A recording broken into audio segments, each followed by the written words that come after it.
研究室に佐藤先生、副学長の佐藤先生が来られました。ビジネススクールの、マオタイさんですね。マータイさん。ワンガリマータイ。ワンガリマータイさんとノーベル賞もらいたかった。2004年のね、ノーベル賞受賞者の平和賞。あと国連のね、環境大使になられたんですよ。先月に。それで今回は13日に来ましてね、韓国から入って京都で環境の伝道というのができて、はい、でそこで、伝統入りのがあって、その後東京行きましてね、帰りの20日に19日に入るんですね。で宝塚ホテルに、一泊しましたね、はい、で20日の午後から漢学で講演会やると。20日の土曜日ですか。土曜日、はい、20日ですよね。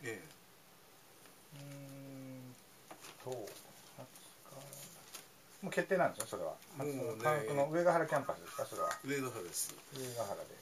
当初は3台でやりたかったんですけどね、この時期ちょっと人が集まらないって言われましてね。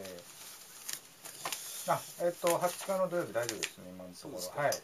19日はちょっとインテックス大阪の方にちょっと顔出してるんですけど、わかりました。20日の土曜日に、上ヶ原キャンパス。そうですね。で、20日の日にお泊まりになるんですね。20日はね、そのまま帰るかないしは。宝塚とお泊まりになるの19日ですか。19日。19日お泊まりになるんです。わかりました。じゃあ宣伝しておきます。